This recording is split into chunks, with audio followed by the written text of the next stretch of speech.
بسم اللہ الرحمن الرحیم۔ آئیے قرآن پڑھنا سیکھیں۔ تجوید القرآن آسان کورس کے دوسرے حصے کی چھٹی کلاس، اور ہر کلاس کا دورانیہ صرف 5 منٹ۔ آج کا ہمارا اہم موضوع نون ساکن اور نون تنوین کے قاعدے۔ نون ساکن اور نون تنوین کے پڑھنے میں کوئی فرق نہیں ہے، لیکن لکھنے میں فرق ہے۔ جیسے مثال ہمارے سامنے کہ با الف دو زبر بن اور با نون زبر بن، نون کے اوپر ساکن ہے، تو دونوں جو ہے وہ تنوین اور ساکن، اس وقت نون تنوین اور نون ساکن کو پڑھنے میں کوئی فرق ہمیں محسوس نہیں ہو۔ اسی طرح سے نون ساکن اور نون تنوین کے 4 قاعدے ہیں۔ پہلا قاعدہ اظہار، دوسرا ادغام، تیسرا اخفاء اور چوتھا اقلاب۔ اقلاب قلب کی جمع ہے۔ اظہار کے معنی ظاہر کرنا۔ نون ساکن اور نون تنوین کے بعد حروف حلقی کے 6 حرف حمزہ، ہا، عین، ہا، غین، خا میں سے کوئی بھی حرف آ جائے تو اظہار ہوگا، یعنی غنہ نہیں ہوگا۔ ٹھیک ہے، جیسے یہاں پہ بالکل ہم نے اس چیز کی وضاحت کی ہے کہ اظہار کا مطلب ظاہر کرنا، اور غنہ کا مطلب ہم پچھلی کلاس میں پڑھ چکے ہیں کہ آواز کا تھوڑی دیر ناک میں ٹھہرا کر جو ہے وہ ہم جو ناک سے حرف کو ادا کرتے ہیں اس کو ہم کہتے ہیں غنہ کرنا۔ جیسے من، بن، اس طرح کو ہم غنہ کہتے ہیں۔ تو حرف کو غنہ نہیں کرنے کا مطلب اظہار کرنا، اس کو ظاہر کرنا۔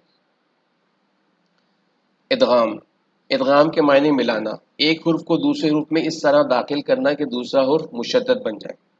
مشدد کی تفصیل ہم پچھلی کلاس میں پڑھ چکے ہیں، جس کے اوپر تجدید ہو اس کو کیسے پڑھنا ہے اس کے قواعد ہم دیکھ چکے ہیں۔ نون ساکن و نون تنوین کے بعد حروف یرملون، یا، را، میم، لام، واو، نون، یہ 6 حرف ہیں جو ہم حروف یرملون میں سے کوئی حرف آ جائے تو ادغام ہوگا۔ ادغام کی 2 قسمیں ہیں، ادغام مائے غنہ اور ادغام بلا غنہ۔ نون ساکن اور نون تنوین کے بعد حروف یرملون میں سے 6 حرف میں سے یہ جو 4 حرف ہے یا، میم، واو اور نون اگر آ جاتا ہے تو وہاں پہ ادغام مائے غنہ ہوگا۔ ہم ملا کر پڑھیں گے غنہ کے ساتھ۔ ادغام مائے غنہ کا مطلب ہے ملا کر پڑھنا لیکن غنہ کے ساتھ۔ مثال سامنے یہاں پر ہمارے موجود ہے۔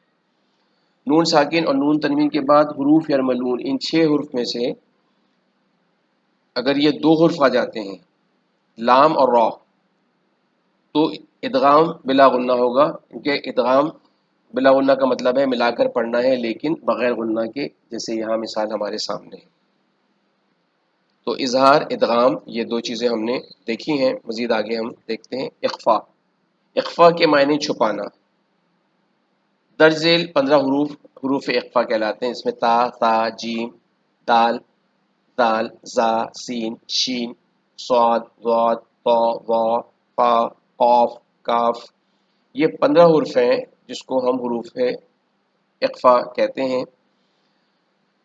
نون ساکن اور نون تنوین کے بعد حروف حلقی حمزہ، ہا، عین، ہا، غین، خا اور یرملون کے 6 حرف یا، را، میم، لاو، لام، واو، نون اور حروف با کے علاوہ باقی جو 15 حرف اوپر جو لکھے ہوئے ہیں، ان میں سے کوئی حرف آ جائے تو وہاں اخفاء ہوگا، یعنی نرم غنہ ہوگا۔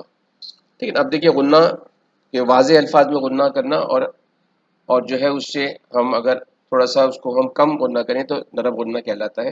جب ہم پڑھتے ہیں تو یہ خود بخود جو ہے وہ چیز محسوس ہوتی ہے۔ اقلاب، قلب کی جمع ہے۔ اقلاب کے معنی بدلنا۔ نون ساکن اور نون تنوین کے بعد حروف با اگر آ جائے تو اقلاب ہوگا، یعنی نون ساکن اور نون تنوین کو میم میں بدل کر غنہ کریں گے۔ جیسے یہاں پر بہت سارے قرآن پاک میں ہم یہ حروف اس طرح سے ہم دیکھیں گے کہ اگر نون ساکن کے بعد حروف با آ جائے تو نون ساکن اور تنوین کو ہم میم سے بدل کر، ٹھیک ہے نا، ہم اس کو پھر غنہ کریں گے، غنہ کے ساتھ پڑھیں گے۔ جیسے یہاں پر من بعد۔ نون ساکن اور نون تنوین کے بعد واو اور یا اگر اسی کلمے میں ہو تو وہاں غنہ نہیں ہوگا۔ یہ دیکھیے، یہ تھوڑا سا اس کو بھی ہم قرآن پاک میں یہ حروف جو ہیں وہ اس کے لیے قواعد تھوڑی مختلف ہیں، اس کو ذہن میں رکھیے گا تو اور اس کی مشق کرتے رہیں، انشاءاللہ یہ چیزیں ذہن میں یاد ہوں گی، اور جب قرآن پاک پڑھیں گے تو ہم اس کو اچھی طرح سے پڑھ لیں گے۔ ہم اپنی کلاس کو یہیں پر اختتام کرتے ہیں۔ انشاءاللہ اگلی کلاس میں اہم موضوع ہم پہ بات کریں گے۔ السلام علیکم ورحمۃ اللہ وبرکاتہ.